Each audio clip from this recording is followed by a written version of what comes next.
دوستو، آپ نے ایک بات کبھی سوچا کہ اس زمانے میں بڑے بڑے اللہ والوں کا ہونا اور ان کی ولایت کا پتہ چلنا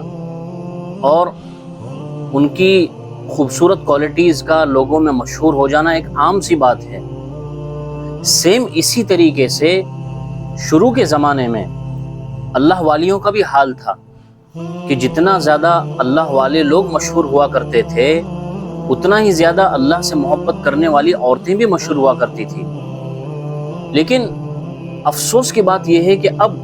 عورتوں کی طرف سے ولایت کا چلنا یا عورتوں کے اندر اللہ رب العزت کا تعلق بالکل ختم سا ہوتا جا رہا ہے۔ زمانہ گزر جاتا ہے،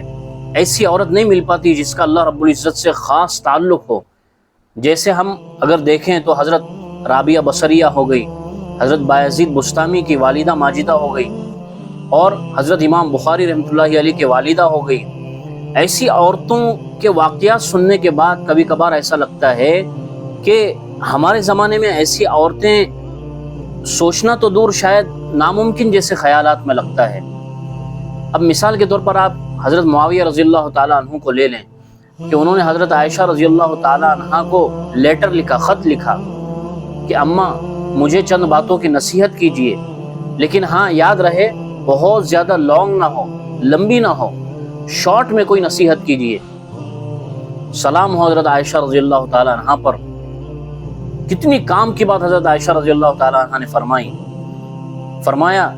کہ ایک بات اچھی طریقے سے اپنے پلے باندھ لو کہ اگر تم اللہ رب العزت کو راضی اور خوش کرنے کے لیے پوری دنیا کو ناراض کر دو، ایک وقت ایسا آئے گا کہ اللہ رب العزت ان تمام ناراض لوگوں کو تم سے راضی اور خوش کر دیں گے۔ اور دوسری طرف فرمایا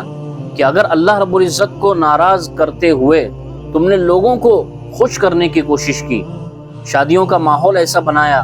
اور فنکشن اور دوسرے پروگرامز ایسے اس میں ایڈ کیے جس سے اللہ تعالیٰ ناراض ہوتے ہیں، باقی سب لوگ خوش ہوتے ہیں، تو حضرت عائشہ فرماتی ہیں کہ اللہ تعالیٰ ایسے انسان کو لوگوں کے سپرد اور حوالے کر دیتے ہیں، اپنی مدد اور نصرت ایسے آدمی سے اٹھا لیتے ہیں۔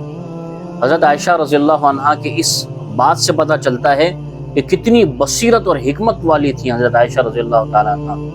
تو آج کے مستورات اور آج کی ہماری ماں اور بہنوں سے بھی یہی درخواست ہے کہ ہم ان جیسی اللہ والیوں کے مقام تک پہنچیں۔ یہ تو بڑا مشکل نظر آتا ہے، لیکن کیوں ایسا نہیں ہوتا کہ ہماری مائیں اور بہنیں بھی اللہ تعالیٰ سے ایسا تعلق بنانے والی بن جائیں۔